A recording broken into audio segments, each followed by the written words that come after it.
الله عدد ما في علم الله صلاة وسلاما دائمين بدوام ملك الله وعلى آله وصحبه ومن أما بعد سبحانك لا علم لنا إلا ما علمتنا إنك أنت العليم الحكيم وتب علينا إنك أنت التواب الرحيم ولا حول ولا قوة إلا بالله العلي العظيم اللهم يا فتاح يا عليم يا فتاح يا عليم يا فتاح يا عليم افتح علينا فتحا قريبا برحمتك يا أرحم الراحمين.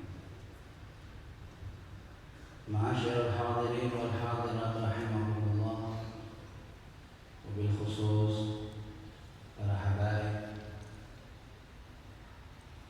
para alim ulama, tokoh masyarakat yang ada di hadapan kita, Al-Habib Jindan bin Nufal bin Sani bin Ahmad bin Jindan, begitu pula adik beliau Habib Ahmad bin Nufal bin Jindan, Habib Anak Muhsin, begitu juga Habib Anak Nabil bin Fuad Al-Musawa, Habib Anak Al-Habib Ramzi bin Fuad Al-Musawa, Habib Hud, bagi dan para alim ulama yang lain yang saya tidak sebutkan satu persatu, akan tetapi tidak mengurangi rasa hormat dan ta'zim. Sebetulnya yang sudah disampaikan oleh Habib Jindan, Habib Ahmad cukup, bahwasanya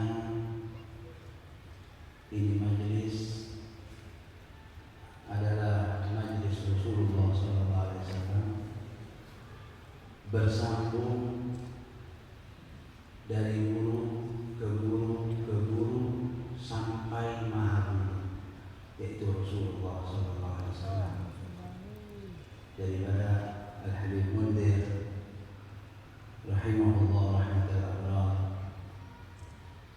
beliau semua dari teman-teman beliau tidak ada yang meragukan kesolehan beliau, kecintaan beliau, ketaatan beliau, ketundukan beliau, taslimnya beliau kepada guru beliau yang sangat-sangat beliau cintai, yaitu Syekhuna Al-Habib Umar bin Muhammad bin Sa'id bin Habib. Maka tidak heran kalau beliau itu mendapatkan perhatian khusus dari guru beliau Al-Habib Umar bin Muhammad bin Sa'id bin Habib, sehingga kita sendiri semua melihat tidak datang Al-Habib Umar ke Indonesia kecuali Al-Habib menghadiri majlisnya Rasulullah SAW. Dari semenjak belum di Monas, ya, dari di Al-Munawwar, kemudian Senayan, di mana saja, sampai akhir-akhir yaitu di Monas. Kenapa? Karena Al-Habib Umar sangat mencintai Al-Habib Mundir. Kenapa? Karena Al-Habib Umar menganggap majlis Habib Mundir adalah majlisnya Al-Habib Umar juga. Kalau bukan karena berkat Habib Umar, guru beliau, kita semua mungkin nggak kenal siapa Habib Mundir. Betul? Berkat guru beliau Habib Umar dan ketaatan beliau juga dengan orang tua beliau, ibunda beliau, ayahanda beliau, dan banyak ujian-ujian yang dihadapi oleh Habib Mundir, dan kita semua tahu semenjak di Indonesia bahkan di Hadramaut. Dan beliau apa saja yang beliau lakukan di majlis ini selalu meminta isyarat daripada Al-Habib Umar. Baik itu melalui beliau bertemu bertatap muka langsung sama Habib Umar, atau menelpon langsung kepada Al-Habib Umar. Apa yang saya harus lakukan?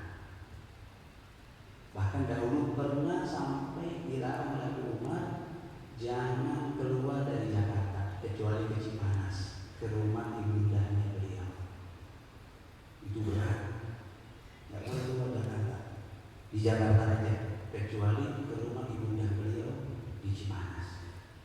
Itu pun dijalani oleh beliau. Sehingga kita lihat perkembangan majelis beliau begitu besar, masya Allah, berkembang besar, cepat sekali. Lagi asyik-asyiknya. Dan kita menikmati majelis Rasulullah SAW. Saya tahu dari 6 orang. Dulu di kediaman Al-Habib Al-Marhum Al-Habib Ali Al-Habsyi, Al-Habib Ali bin Ali Al-Habsyi. Saya waktu pulang dari Abdullah, saya selalu jalan sama Al-Marhum di mobil. Al-Marhum duduk di depan, sama Habib Ali saya duduk di belakang. Ikut aja, belum kawin, namanya juga masih bujangan, biar gak tegang, betul kan? Kayaknya saya lihat dari tadi serius banget, tegang semuanya. Ya. Masih bujangan, saya ikut tidur bareng, dicondet tuh batu adas di rumah almarhum Habib Ali. Satu kasur berdua kayak suami istri. Benar. Saya berkata bohong. Satu kasur. Itu sampai pagi jalan keliling sama beliau, duduk dakwah sampai subuh. Nanti tunggu isya baru tidur. Itu tiap malam. Lama-lama saya tahu juga tak tahu. Saya tahu beliau itu nggak suka tidur malam. Saya sudah menikah, nah mulai deh agak jarang saya berjumpa dengan beliau. Kemudian beliau di Cipayung dan sejarahnya kita semua sudah tahu. Intinya ini majelis bersambung daripada Al-Habib Mundir kepada guru beliau, kepada gurunya, terus sampai kepada Rasulullah SAW. Jadi siapapun yang pegang ini majelis, siapapun yang mengajar ini majelis, baik itu muridnya Habib Umar atau bukan muridnya Habib Umar kan banyak yang datang ke sini, para kiai juga ngisi di majelis ini, betul? Pada ngisi mereka. Tujuannya apa? Ingin mengambil keberkahan daripada majelis ini. Jadi siapapun, ya, kita jangan terkecoh. Oh, yang mimpin di sini asal, oh si B. Jadi zaman Rasulullah SAW, waktu Rasulullah wafat, ada yang bilang, Sayyidina Abu Bakar bilang, barang siapa yang menyembah Rasulullah Muhammad bin Abdullah, fa'innahu qad mat, sudah meninggal Rasulullah. Akan tetapi barang siapa yang menyembah kepada Allah Subhanahu wa Ta'ala, fa'inna Allah Ta'ala hayyun ghaibun la yamut, tidak pernah mati. Itu Rasulullah. Selain Rasulullah SAW. Jadi siapapun yang menyampaikan, walaupun itu satu ayat, sebagaimana ini perintah dari Rasulullah, perintah dari Habib Umar, hakul yakin berarti perintah dari Rasulullah. Baik itu di majelis Rasulullah maupun di luar majelis Rasulullah, setiap seorang dai dia berdiri di atas mimbar, menyampaikan ayat-ayat Al-Quran, menyampaikan sabda-sabda Rasulullah Sallallahu Alaihi Wasallam. Ketahuilah, yakinilah, itu adalah perintah dari Rasulullah.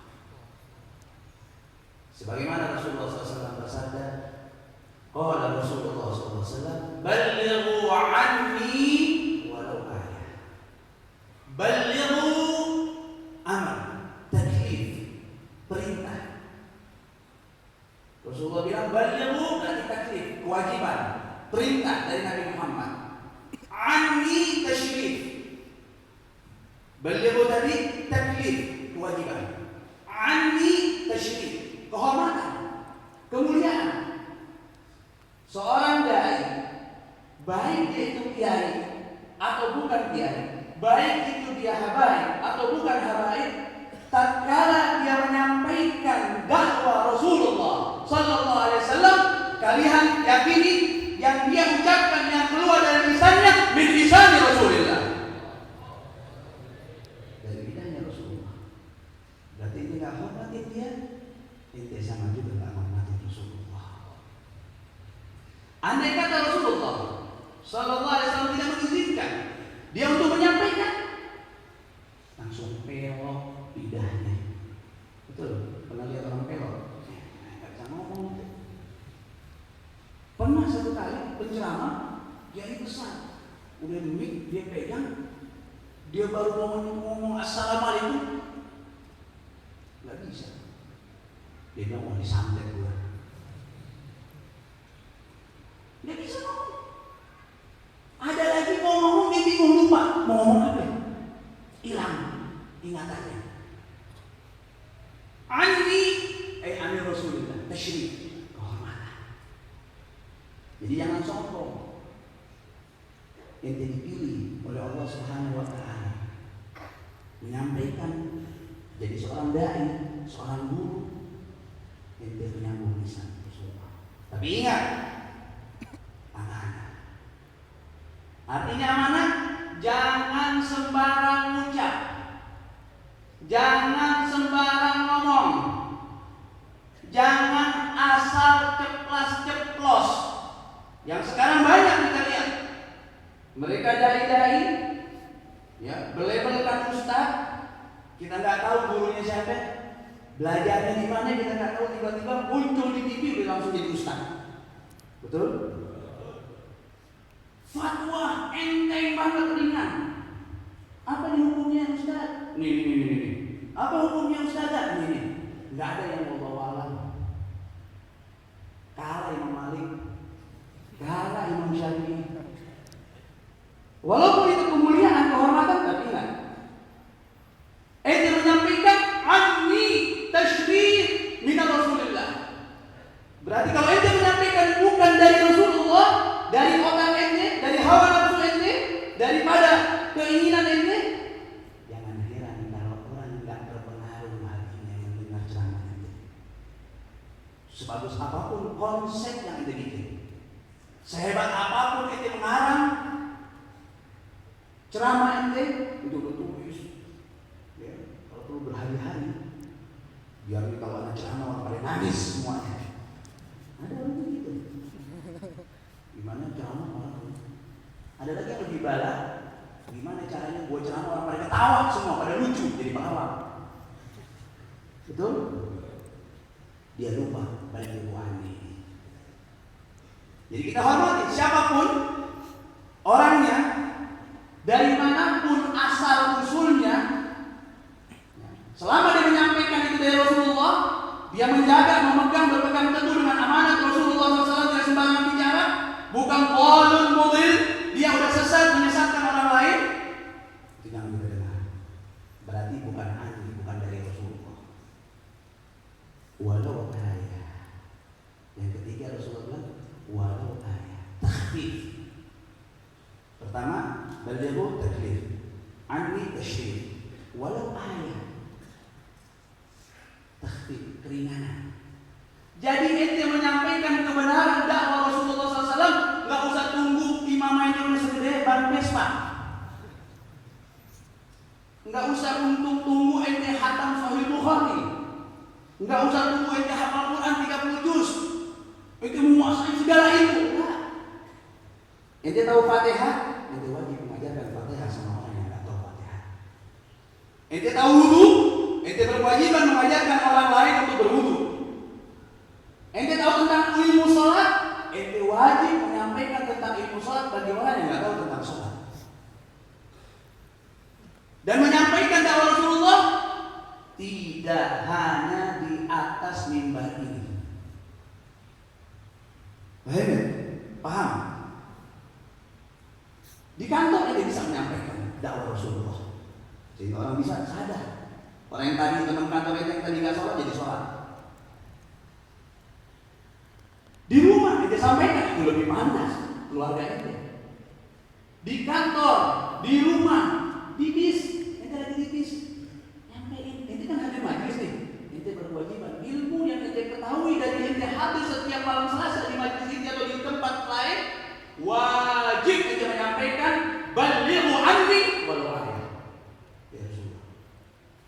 Ridwan, wala Ahmad, wala Jindan, wala Menila. Ini dakwah amar ma'ruf nahi munkar kullu wahid minna. Ya, satu persatu di atas pundak kita, di atas leher kita. Di bis kita ngomong, di pesawat itu berdakwah, di kereta itu berdakwah. Pokoknya di mana saja, kapan saja ada kesempatan itu berdakwah, itu berdakwah.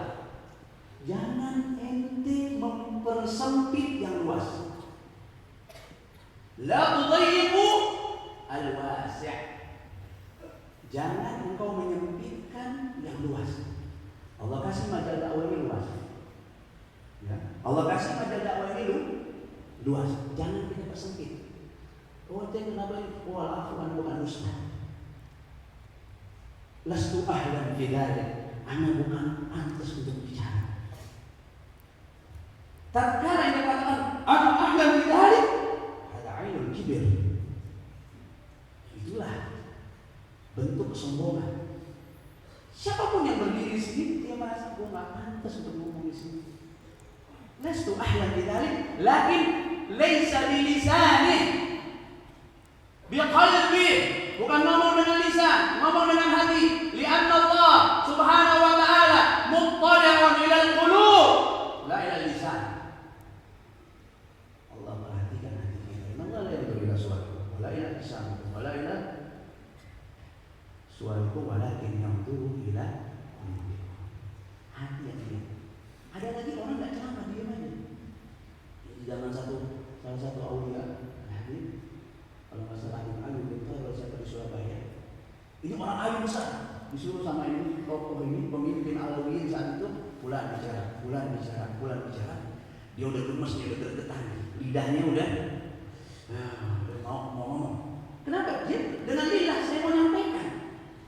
Bukan supaya pamer, enggak. Ada sesuatu yang harus Anda sampaikan kepada umat. Saat itu, nggak dikasih kesempatan untuk bicara. Sedih juga deh. Terakhir dikasih sama ini Habib Fulan. Yang tadi ente inginkan untuk ente sampaikan kepada umat, kepada ahli majlis, ya Allah sudah sampaikan di dalam hati mereka semua. Karena enak nggak pakai capek-capek. Ada aulia dia dulu kan dia lihatin muka orang. Orang mau dilihatin mukanya, ya Allah boleh banyak dosa nih gua harus tobat. Padahal dia cuma lihatin itu. Betul nggak? Iya. Nah, itu masih lihatin.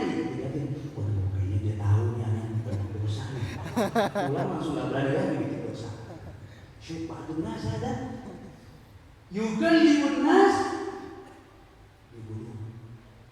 Bisa merubah orang dengan hati, bukan dengan lisan.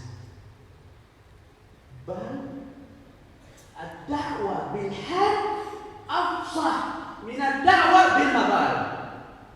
Bahkan terkadang dakwah dengan hal, dengan praktek itu lebih manjur, lebih mantap daripada orang ngomong. Yang mukanya enak aja. Ya Allah, yang orang rajin ibadah, hatinya tergerak. Tahu itu wali Allah. Idza ru'u Allah. Para awliya kalau ente lihat wajahnya, ente ingat itu sama Allah. Ya Allah, banyak dosa. Banyak di muka bumi ini banyak. Dan saya yakin di majelis ini banyak yang lebih pintar, yang lebih hebat. Yang mana orang mungkin tobat bukan dari yang berbicara, dari yang diam-diam itu, yang dikir-dikir nggak taunya tak udah nyampe di hati ini semuanya.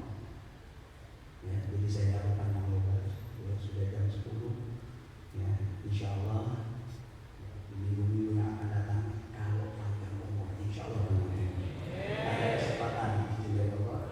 Sebenarnya tadi saya mau bahas tentang miftahus sa'adah fid dharain, kunci kebahagiaan di dunia dan di akhirat. Itu tadi mau bahas tadi. Ya. Nggak tahunya ya sudah datang ke sini berubah sendiri otomatis. Ya. Jadi insya Allah minggu akan datang kita bahas bagaimana kunci kebahagiaan di dunia akhirat. Nanti pada belum bahagia kan? Mau sengsara atau bahagia? Ya. Nanti insya Allah PR-nya kita kasih kunci kebahagiaan di dunia dan akhirat ada 3 poin. Wallahu a'lam bishawab. Assalamualaikum warahmatullahi wabarakatuh. Sallallahu Muhammad.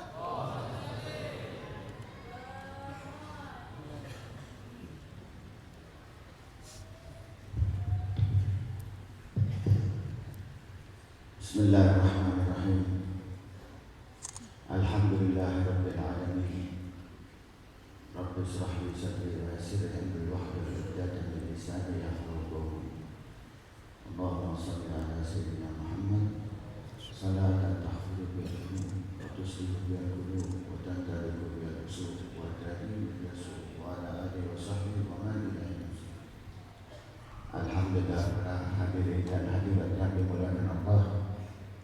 Saya hanya menambahkan tadi yang telah disampaikan oleh Al-Habib Jindan bin Novel bin Salim bin Ahmad bin Jindan, amanah wasiat dari guru mulia kita Al-Habib Umar bin Muhammad bin Salim bin Hafid, bahwa beliau telah ridho apa yang telah dilakukan oleh Al-Habib Ahmad, dan beliau menugaskan Al-Habib Ahmad untuk melanjutkan kegiatan dakwanya melalui daurah-daurah yang telah diridhoi oleh Al-Habib Umar. Saya hanya mengingatkan, selama saya bersama Habib Mundir dan Fuad Al-Musawwar, beliau bukan hanya taat kepada gurunya, beliau taat, dan bukan hanya itu, beliau menyintai gurunya, bukan hanya itu, beliau memuliakan gurunya dan menyerahkan seluruhnya kepada gurunya dengan ridho, dengan keridhaan, dan dengan harapan ridhonya Allah. Dan majelis ini besar karena keridhaan, kemurnian, kesucian hati seseorang di hadapan Allah. Ini Allah menambahkan kepada kita semua. Alhamdulillah. Selanjutnya Al-Habib Umar memberikan tugas kepada, waktu itu minta 20 nama yang disebut yang diusulkan, dan setiap 4 bulan 3 orang yang akan dipilih oleh Habib Umar. Saya dan Habib Jindan diminta mengusulkan nama-nama itu, musyawarah, kemudian disampaikan dengan Habib Umar yang akan memilih. Saat dalam perjalanan balik dari Lombok mau ke Kuala Lumpur, mau ke Patani, Thailand, Al-Habib Umar memutuskan setiap 3 bulan, bukan 4 bulan. Alhamdulillah, kita tahan dan kita ikuti. Kemudian Al-Habib Umar juga meridhoi bahwa dibentuknya Yayasan Majelis Rasulullah yang terdiri dari pengawasnya, dari pendirinya, saya sendiri yang ditunjuk, kemudian Al-Habib Nabil bin Fuad Al-Musawwar dan Al-Habib Ahmad Al-Haddad, Al-Habib Ahmad Bahar Al-Haddad, 3 orang. Kemudian di bawahnya ada Dewan Pengawas Al-Habib Romzi dan saudara kita yang tidak hadir atau hadir, saudara Joni, yang selama ini membantu dakwahnya Majelis Rasulullah SAW, dan pengurus yang akan mengurusi dakwahnya Majelis Rasulullah SAW. Kemudian Habib Umar menugaskan bahwa tadi disampaikan majelis Senin malam ini 3 orang telah dipilih: Al-Habib Ja'far, Al-Habib Alwi, Ibn Yahya, dan Syekh Ridwan Al-Amri. Dan yayasan menunjang kegiatan operasional daripada Majelis Rasulullah Senin malam. Adapun majelis-majelis di luar Senin malam akan dikoordinir oleh yayasan, dan saya telah meminta Al-Habib Nabil yang akan mengkoordinir pelaksanaan undangan-undangan yang ada di Jakarta, di Jabodetabek ini. Saya hanya merenungkan dan memikirkan kenapa ditunjuk 3 orang oleh Habib Umar. Ini maknanya bahwa dakwah ini akan besar. Ini dakwah akan lebih besar. Dan ini isyarat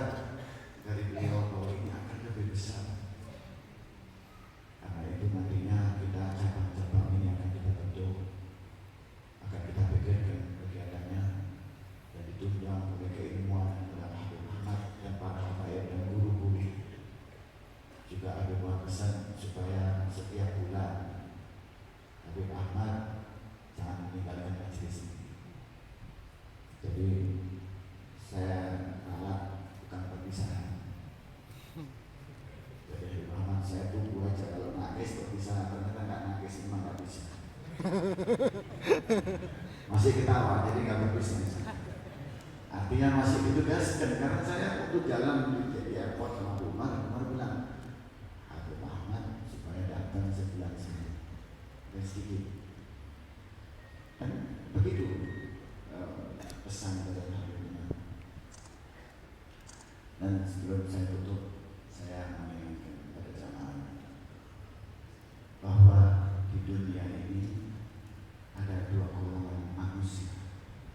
Ada dua golongan manusia. Yang pertama adalah golongan yang tidak mengenal Nabi Muhammad SAW.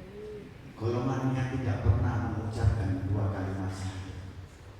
Itu golongan jalannya jelas, tujuannya jelas, tempatnya jelas. Benar. Tapi tempatnya ke sana. Kemudian ada golongan yang satu, yang lain, yang kedua adalah golongan orang-orang yang mengucapkan dua kalimat syahadat. Tempatnya jelas.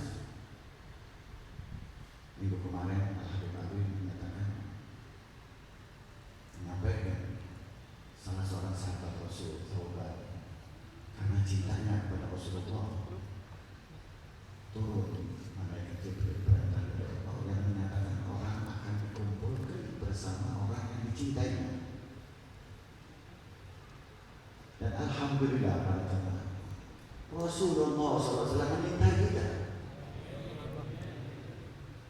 Rasul yang menyintai kita. Sebelum kita menyintai, Rasulullah yang menyintai kita. Ini keberuntungan orang yang mengucapkan dua kalimat syahadat.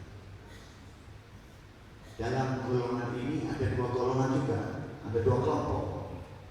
Orang yang mengucapkan dua kalimat syahadat ini ada dua kelompok. Kelompok yang pertama, orang yang mengenal Rasulullah, orang yang tahu risalah Rasulullah. Mereka mengikuti risalah Rasulullah, tetapi menganggap setelah wafatnya Rasulullah wafat, selesai. Seperti orang ngirim tukang pos, selesai ngirim, selesai. Dia mengikuti ajaran Rasulullah, taat kepada Rasulullah, tapi menganggap dalam kehidupannya ini selesai, Rasulullah sudah wafat.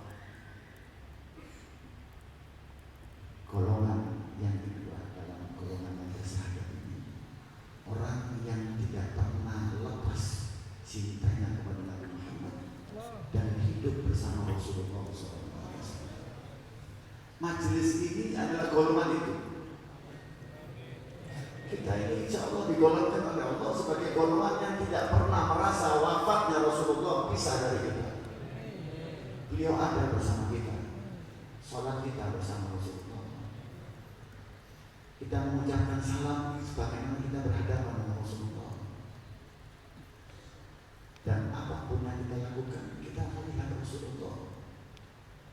Kita memakan dengan mengucapkan bismillah. Kita tahu, sadar ini Rasulullah juga makannya sama dengan kita, mengucapkan kalimat bismillah. Kita bersama Rasulullah. Dan para awliya Al-Habib Umar mengatakan kepada saya pernah sampaikan di majelis ini. Beliau masuk ke Jakarta, hadir dalam khutbah Syekh Bakar bin Salim. Beliau mengatakan, saya tidak kemari kecuali diperintahkan oleh Rasulullah SAW. Kita pengikutnya, orang-orang golongan yang yakin bahwa Rasulullah bersama kita, tidak wafat, hidup, dan hidupnya Rasulullah bersama kita, mengaminkan setiap doa-doa kita. Salawat kita dijawab oleh Rasulullah SAW. Dan alhamdulillah para jemaah, yakinlah bahwa majelis ini akan hidup, akan besar dan akan berkembang. Dan tujuannya satu, supaya kita nanti dibangkitkan bersama Rasulullah SAW. Kita bersama orang yang menyintai kita, bukan kita mencintai Rasulullah. Kita dicintai dulu oleh Rasulullah, baru kita bisa merasa cinta kepada Nabi Muhammad, baru kita bisa dicintai oleh Allah. Ini semua hadiah dari Allah. Alhamdulillah. Marilah para jamaah kita tutup perjalanan ini. Dan saya ingatkan bahwa kita hadir di majelis bersama insya Allah ini akan menguatkan semangat kita untuk hadir dalam majelis-majelis ini. Dan majelis ini akan dibesarkan oleh Allah dan kita doakan. Kita yakin bahwa siapapun yang berdiri di mimbar ini adalah wakil dari guru kita dan orang yang memuliakan gurunya, sangatlah yang bersambung kepada Rasulullah SAW. Dia akan dipertemukan dengan